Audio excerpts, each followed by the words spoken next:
In this story set, you are reading two poems and two very short stories from Margaret Atwood as a sort of basic overview of different postmodern techniques and the way that they work and can work in storytelling. So as we talked about in your overview, postmodernism is really a period of time where the authors stop thinking about what a story should be and instead start thinking about what a story can be. And this set of texts is a great example of many different postmodern techniques, but most notably intertextuality and metafiction. You're also reading two pieces from Margaret Atwood. Margaret Atwood is a very prolific and respected writer today, most known for The Handmaid's Tale. But the two pieces that you're reading are two flash fiction stories that are great examples of both intertextuality and metafiction. So the first of these is Unpopular Gals, which is postmodern in many ways. First of all, it is intertextual because it is referencing fairy tales. It is defining its meaning by its relationship to fairy tales in general. It also has multiple perspectives. There are three different narrators over 3 pages in this story, which is a very postmodern characteristic, and it is sort of blurring the lines between a clearly defined thing and another. So the 3 perspectives in this piece are an evil stepsister, a evil witch in the woods, and an evil stepmother. And some people interpret these to be firm characters from specific fairy tales. The evil stepsisters in Cinderella, the witch in Hansel and Gretel, and the evil stepmother in Cinderella, or, other analog characters.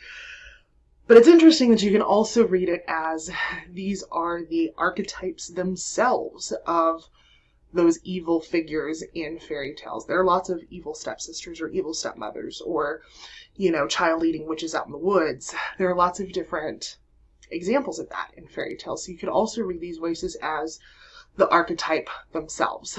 Not only that, but this very, very short story calls attention to the character's role in being part of the story, which is a metafictive quality about that piece. The second one that you're reading from Margaret Atwood is called Happy Endings. Happy Endings is sort of a choose-your-own-adventure, where you are given multiple different versions of how the story plays out. But remember, metafiction is calling attention to the fictionality of a story, meaning it's calling attention to the fact that the author is telling a story in order to make a larger point.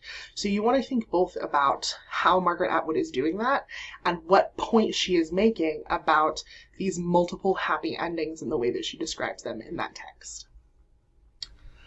You're also reading 2 poems, and these are from Latin American poets and authors that offer additional insight into the way that postmodernism works. So one of those poems is from Julia Alvarez, who is a noted author of Dominican descent. Her parents were from the DR and they immigrated to the United States. She spent a lot of her life sort of in this hybrid environment between her, original home of the DR and her life growing up as an immigrant in the US. Her work often deals with this idea of hybridity. So she once said that she had become a hybrid. As all of us who travel beyond an original self or hometown or homeland are bound to become. I was not a mainstream American girl, and I wasn't a totally Dominican girl, and yet I wanted desperately to belong somewhere. And this idea of hybridity, or multiple perspectives, is, I think, very relevant to this poem. This poem, I Too Sing America, is intertextual in a very distinct way. So, I Too Sing America is in reference to 2 poems, actually. One that you've read and a second poet that you're familiar with. So Walt Whitman wrote a famous poem called I Hear America Singing.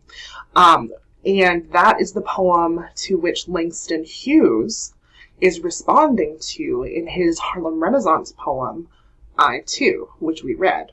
And so those two are already in conversation with each other. Now, Julia Alvarez, her postmodern contribution to this conversation, I Too Sing America, is engaging with both of those ideas. Now remember, intertextuality is when a text defines its meaning by its relationship to other texts. So it's really interesting to think about how Julia Alvarez is defining meaning in this poem by her relationship to both America's poet and the landmark poet of the Harlem Renaissance. As well, you see this sort of blending of styles and pastiche in this poem. Most notably, it goes in between English and Spanish in stylistic ways. So there's a lot of postmodern qualities to consider here. With that poem is a short essay from Julia Alvarez that discusses it, which I think is useful to its interpretation. And finally, you are reading from the iconic Gloria Anzaldúa with her poem, The Postmodern Llorona. So Gloria Anzaldúa was born on the borderland in Texas and grew up on the borderlands. And her watershed work is called Borderlands La Frontera. And it is a piece of Chicana criticism, a feminist criticism. She was a sort of pioneer of early queer theory. She was more so an intellectual and a critic and a scholarly voice than what we would consider a fiction author.